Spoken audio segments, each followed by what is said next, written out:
Tom Savage of Three Red Kings. Tom, the return of the Six Nations in its kind of completion of the earlier rounds of the competition, and Ireland getting back to winning ways with a 50 points to 17 demolition of Italy and some fine tries to boot.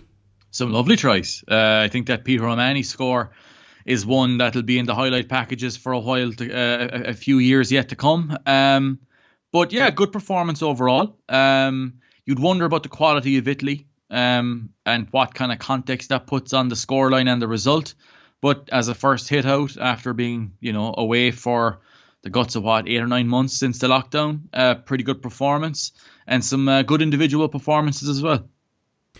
Yeah, and Tom, I suppose, look, the injury to Gary Ringrose is probably the biggest downer of the entire game. But what did you see from Ireland that you thought, okay, if we can implement a little bit more of this against France next week, we'll be okay? And on the flip side, parts of Ireland's game that you might have identified as possible problems if we turn up with the same shape against France?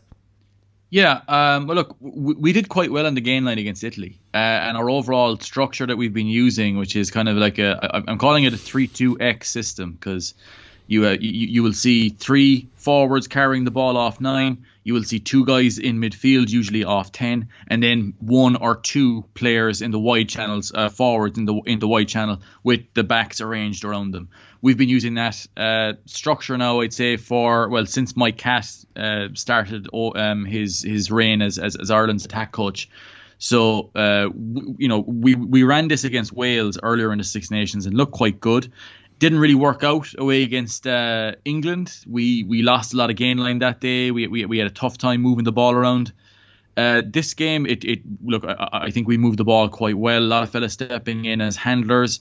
Our work on the gain line looked quite good for the most part, but it was against a fairly callow and inexperienced Italian side. That will not be the case against France. So some of our accuracy was what I thought it was quite good. Some of our shapes looked good. We kicked the ball a lot, not through the box kick as you'd normally expect to see. I think we may see a little bit more of that next week. But I thought that, for the most part, Ireland did well. But again, my wonder would be physically, how are we going to handle a very big and a very physically strong French side next week in France? How will we impose ourselves on them from a physical point of view? Any kind of structure, any kind of shape or game plan, you have to win a collision. You have to win the gain line somewhere. They've got a lot of strength everywhere, and you look at the team we're likely going to select. More than likely going to see Henshaw starting outside Aki. You're going to more than likely have the same back row. It's going to need a big performance, from James Ryan, who I thought had a quite enough game last week, or at the weekend. Need a big game from him. It's going to be a really, I suppose, important game for Ireland, which is kind of obvious because the Six Nations is on the line. There's a lot of prize money on the line too. But, this will be a big challenge now to see how Ireland will respond after a similar big game away to Twickenham ended so disappointingly. In that game, there was a number of issues, our ball carrying, our backfield arrangement. The same sort of pressure will be under, Ireland will be under in this game against a very good French side who look radically transformed from what we've known of France before. So that's going to be very difficult. But again, I think, when you look at guys like CJ Stander, Tyke Byrne, how well they played, the breakdown is going to be a huge part of that game. But, for just looking at this game, Ireland did what you'd expect. They'll be disappointed they didn't score more tries, because I think they certainly left a few scores out there. And I think they'll be disappointed with the amount of possession they kicked straight back to Italy. Because Italy hung onto the ball relatively well. They didn't get a whole lot of effective possession, as in they weren't stressing Ireland, on their phase play, but they hung onto the ball and it prevented Ireland from attacking in those moments. So that's something I think that'll be worth. Our kicking tactics and our exiting tactics will be much different, I would say, against France. But overall, a fairly strong performance. Healthy enough scoreline. At the end of the day, you look at it and you just go, you beat whoever was put in front of you and move on to the next week. So it was pretty good from that perspective. Impressed with the some of the new boys? Yeah, I thought Will Connors had a very strong game. what I was looking from him was to see if he could fill in the O'Mahony role, which is a kind of a misunderstood role by a lot of people, where you're not expecting them really to carry a lot of ball. Now, we did end up with a fair few phases and a lot of width against this Italian side. When Peter O'Mahony was in the field, he had a fair few interactions with the ball as well. Will Connors is a different type of player, where Peter O'Mahony is a guy who will focus on offensive breakdown, carrying in the wider areas, and mainly focusing on the line out, offensively and defensively, and then maul defence and offence. Will Connors, he structures his game a little bit differently, where he will work. He had a really good game at the offensive breakdown. I thought he moved the ball and passed the ball quite well in the wider areas. He's not a line-out forward, but his defensive work was very, very strong. That's where he excels. He had something like 20 tackles. Tyke Byrne was right up there as well, but Will Connors' tackle technique, so good. Like he's such a good chop tackler, low tackler. So he's a guy who he'll make 20 tackles a game, but he's not going to give away stupid penalties. Like you see some fellas who are like, they'll impose themselves physically on a game. They're big hitters, but a one miscalculation and they're off the field for 10 minutes or maybe even having a red card. Will Connors tackles low, legally, and is constantly effective. I thought he had a very, very good game here for his debut. Scored a try as well. Looked really good, and he would, broadly deserve another start next week against France. Yeah, the start against France, I suppose. And look, we know the situation that we're in and what we have to do to beat France, and it is going to be a very, very tall order to beat France. And then we'll also be relying on England's result against the Italians in Italy. I think our points difference is plus 38 at the moment. England plus 15, France plus 13. So look, if we get a bonus point win away in France, then we can't be caught. The likelihood of that, Tom, I would put between slim and none. But even if we beat France by 10 points, which would be a fantastic result, it takes us out to a points difference of 48, which leaves it at 32 of a difference between ourselves. 33 of a difference between ourselves and England. I can see England putting more than 33 points of a gap on the Italians. Yeah, it's certainly possible that we run up a few early scores against France and they start to jack it in. That's a possibility. So you might end up with a bonus point win that way. It's certainly a potential. It's not completely out of the order. Very, it's a slim enough chance you'd imagine. But if it comes down to England versus Italy, you look at Italy being at home. England, of course, having a game last weekend that they were looking to use as a warm-up. That didn't happen now for obvious reasons. So they may be coming into this a little bit cold, a little bit rusty. But at the same time, Italy are plainly at the moment in a rebuilding phase. So they are, they're in a vulnerable position.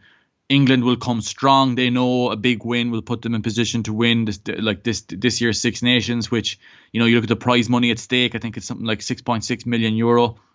All the unions could use that. So it's going to be, a big weekend. Ireland certainly not out of it. Obviously we're ahead going into the last round. It's a huge challenge, a big ask to win away in France. But Ireland have done it before. And, if Ireland could possibly sneak a bonus point win, which again, you look at that and go, not completely outlandish, especially if France, as historically, not necessarily this season, but historically, they have shown a bit of mental brittleness at times. So we will see how that goes. But it's one of those ones where in some ways it's all in our own hands, but at the same time, a lot of it will probably still ride on what happens in Rome. So, it'll be an interesting one, but I think Ireland will go in confident that they can go to France, front up physically, and use their structure that they've brought and that they've been trying to bring through all season and look to try and get a result. I suppose, look, it again, like we said, very, very tall order. But if we can finish the Six Nations Championship with 4 wins from 5, it's not a bad outing considering the quality of the team we lost to in Twickenham earlier this year. Well, not at all. Look, I think that Ireland coming into this tournament, we're coming in at a relatively low ebb, especially after the World Cup performance. Even just 2019 in general was not a good year for Ireland. But again, you look at the way that the results against Wales, Scotland were good. That performance away to Italy was a bit, or to England rather, was a bit of an aberration.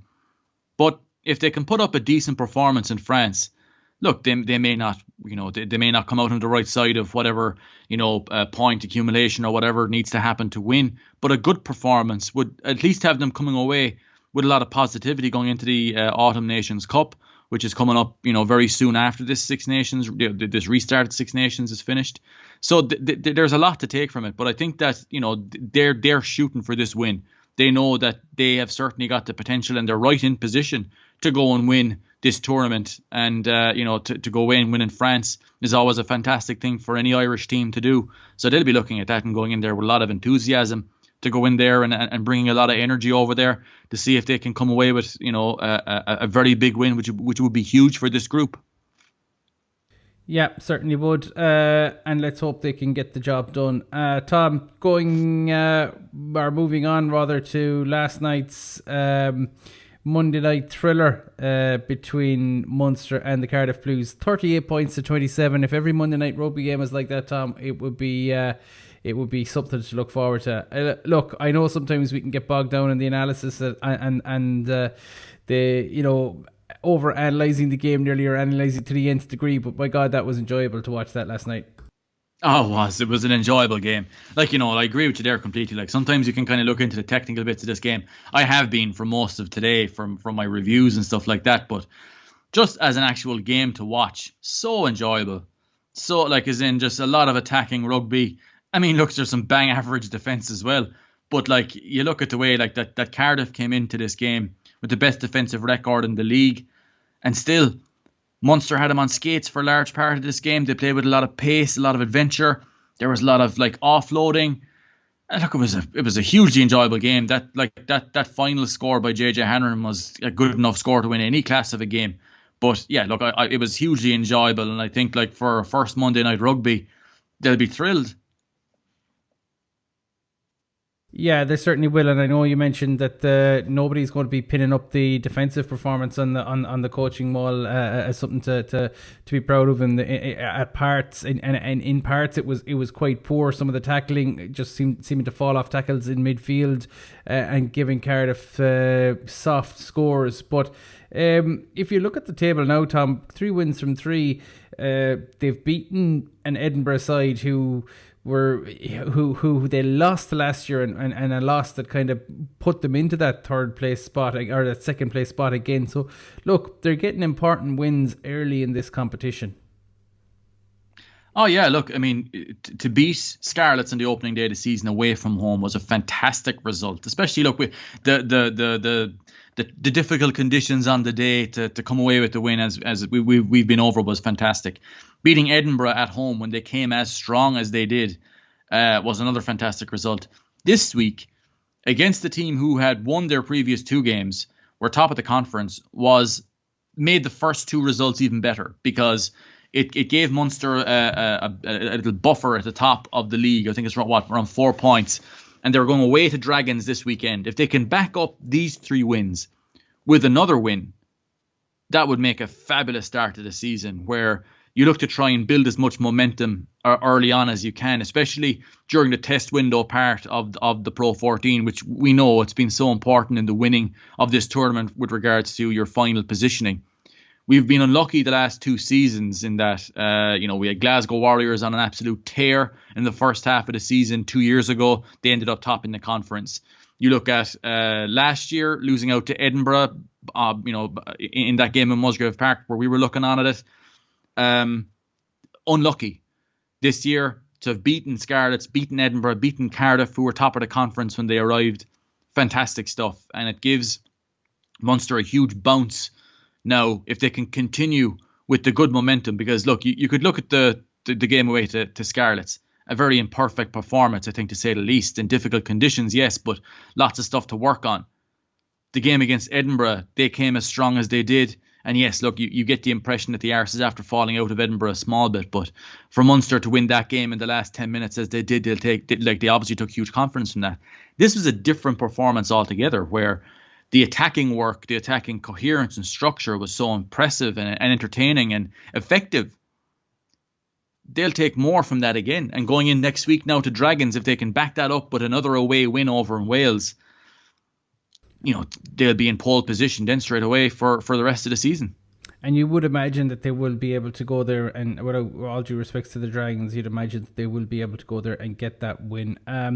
Look, as well, Tom, I suppose, the fact that we still kind of hark back to the RG Sneeman injury, the fact that we're without that, what would have been a huge part of our attacking game plan and our physicality this year, but we've kind of gotten over it now, and I think the 3 wins at the start of the season, it's kind of we're seeing a Munster team that seem to have a bit of, I don't know, it's just a little bit different, seem to have a bit of their old confidence back, or just looks like to be playing with a slight bit more swagger than they were in previous seasons.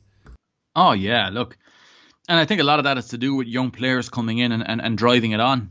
Healy and Casey have been fantastic. Gavin Coombs has been an absolute superstar for the first 3 games of this restarted Pro 14. His performance last night was something else. Like, winning, getting over the gain line, passing so effectively, scoring 2 tries, could have had a third. Look, he had a fabulous game. Same with John Hodnett. The young fellas are coming in and really, really pushing it on, and you love to see that. And it gives you that energy. It gives you that. I suppose it keeps everybody fresh. And even Gavin Coombs, he was being interviewed after the game. I think it was on Munster's official site, where he just spoke about how Alex Kendellen is after coming into the academy, and he's driving everybody on in the academy as well, or like in the squad, because they're all training together now as a unit. That's hugely impressive, and it's what you want to hear. Like, you talk about, winning rugby or attractive rugby. If you can get attractive rugby and winning rugby, that's the best place to be, because positive results as long as you have positive results, everything is fine. Like, the thing is, it goes on about, it's a cliche, but it's a results orientated game, especially if you're a head coach, and especially if you're, young players looking to develop. While if you throw in a whole load of young players, nobody would go, well, look, this guy needs to go, because you'd expect, young players come in, there's going to be a bit of fluctuation in results, you would say. But Munster this year, they've brought in the young lads, and results have not, they've not gone bad. Results have been very good, and these guys have looked so effective and so at home at this level. And there's been a lot of criticism came Johan van Kraan's way, especially after that semi-final defeat to Leinster. But you look at the way that Munster have started this Pro 14 season, about as difficult a schedule as you could get, based on first the quality of the opposition that you would imagine before pre-season. Then you look at the form opponent in the conference. To win all 3 of those games was hugely impressive, and Johan van Graan should take a lot of credit for the way that Munster have come in and started the start of this season. Young fellas have come in, and I think it was always the way. You see a guy like Johan van Graan, you look at the build-up last year, how it was an incredibly segmented season, where there was a starting third where a lot of young fellas got their shot, a middle third where Munster had the most difficult Champions Cup group in the tournament, I would say, and especially you look at 2 semi-finalists in it and 1 finalist. You would look at that and go that a lot of the senior guys coming back from the World Cup had to go straight back in. This is all in the landscape where there was new coaches coming in late into the season. Now, this year, with a bit of space, a bit of time, all of a sudden Munster are starting to look really, really good from an offensive perspective. And even when they're not playing well in that first game against Scarlet, still picking up the results with young players playing a huge part in the win. This is the kind of stuff that, Johan van Graan took a lot of criticism for. And, no surprise to see that the praise isn't as quick to come from the people who are very quick to criticize. So, look, I think he'll be delighted with the start of the season. But like they'll be saying now, the defensive stuff from last night will need to change. Some of the individual defensive work there that was very poor. Going away to Dragons, look, they'll be without some of their top internationals. But you would look at that and go, Munster have to go over there now and look to try and back up the win they got this past weekend, and to take the momentum in there, because it's not a place you can turn up and just expect to win. And Johan van Graan is a guy, he's not going to be thrown off by media criticism or whatever else. Himself, Larkham, Roundtree, even Murray, these guys know what they're about, and they've got a very set plan this year to rotate in those young guys, give them exposure. The whole squad's going to be used, and there's a good buzz around the place at the moment, and long may it continue. Yeah, and I know you were on about people taking credit, but people taking credit, I think, for some of the West Cork Mafia branding that it's just I don't know, Tom, if you could if TRK could issue copyright strikes, you might have issued a few this week. I'll have to get my Lionel Hutz onto that. But it was just, it's just one of those things. It's just like you kind of started off as an stupid old thing, and next thing you're seeing it everywhere. And look, I sold a few T-shirts off the back of the exposure, so I'll be happy enough with it for now. But I'll be discussing it with my Lionel Hutz to see what more we can do. All right, well, we all know, Tom, that you're a great man for hawking the T-shirts, but you also know a bit about the game. So tell us a little bit more about what you're going to be doing on your Patreon platforms and tiers between now and the selection announcements at the weekend. Yeah, but we've when I say we, I mean I have had an insanely busy weekend with the the match previews and everything else, and the match reviews for the Ireland and Munster games. It'll be the same coming up this week. I'll be looking at Munster's performance in a little bit more detail. I'll be looking at the Champions Cup draw, which is coming up tomorrow.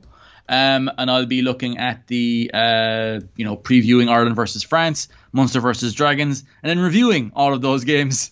That's all on TRK Premium, which is on patreon.com/3 Kings for just €2, €5 or €10 a month, depending on what flavour of tier you want.